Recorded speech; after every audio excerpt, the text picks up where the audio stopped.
คือสิได้แล้วขนาดว่าอะไรขันว่าวัดมีรถมีพาหนะไปกับนิมนต์ขนาดเนาะไปห่วมกันเอารถไปนำกัน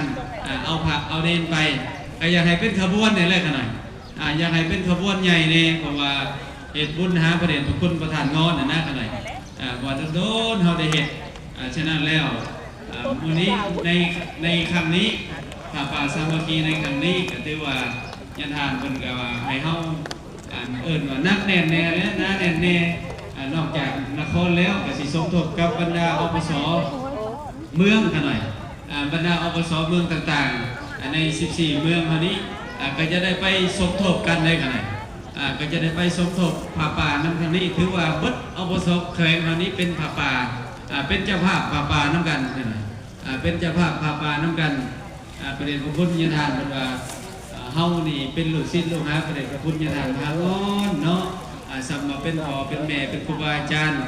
มือคนละโลกนี้ไปสู่โลกหน้าแล้วเฮานี่ที่เอายังเป็นอนุสรณ์เป็นที่ระลึกถึงคนนอกจากคนงามคนดีที่คนติดตามคนไปแล้วอันนั้นแม่เนาะใต้โตและเนาะผู้ใดอยู่ใกล้ชิดญาณคนไปรู้และถึงคุณงามความดีแต่ว่าผู้เป็นลูกเป็นหลานเกิดมาเนี่ยรุ่นนี่มันต้องมีอนุสรณ์สถานไหนมันต้องมีบ่อระลึกบ่อกราบบ่อไหว้เป็นที่ระลึกเฮ็ดให้ระลึกถึงคนฉะนั้นเอาไปสมทบในการก่อสร้างเจดีย์นี้ตัวหนึ่งก็จะเป็นบ่อระลึกถึงพระเดชพระคุณเพิ่นโดยเฉพาะพิเศษตัวนั้นในสถานที่นั่นก็แม่นเป็นบ้านเกิดเมืองนอนของพระเดชพระคุณญาณทานเพิ่นเนาะพระเดชพระคุณญาณทานเพิ่นตั้งแต่เพิ่นเป็นเขามาอยู่ในโฮมประกาศาวพัฒน์ในศาสนาออกจากฝ่ายจากเมืองไปพัฒนาทางอื่นบ้านตะเด้งกับบ่เฮ็ดที่ทำได้เนาะว่าซั่นฉะนั้นเฮาเป็นลูกเป็นหลานเห็นกับคนสละตัวเองสละเขามาบวชในศาสนาแล้วสละตนเองบุผิดตนเองเพื่อบ้านเพื่อเมืองฉะนั้นเฮาครูบาอาจารย์เนาะพ่อแม่ครูบาอาจารย์เราเป็นลูกศิษย์ลูกหาพระเดชพระคุณญาณทานตั้งนี้ป่าไปสมทบเนาะเนาะ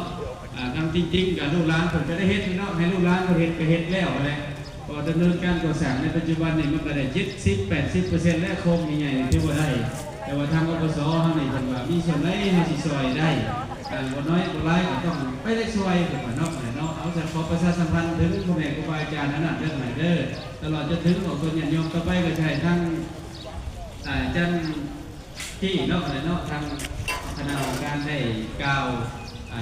สร้างบรรยากาศครับโมหับทานจะมีองค์ตนญาติโยมกับโมหับทาน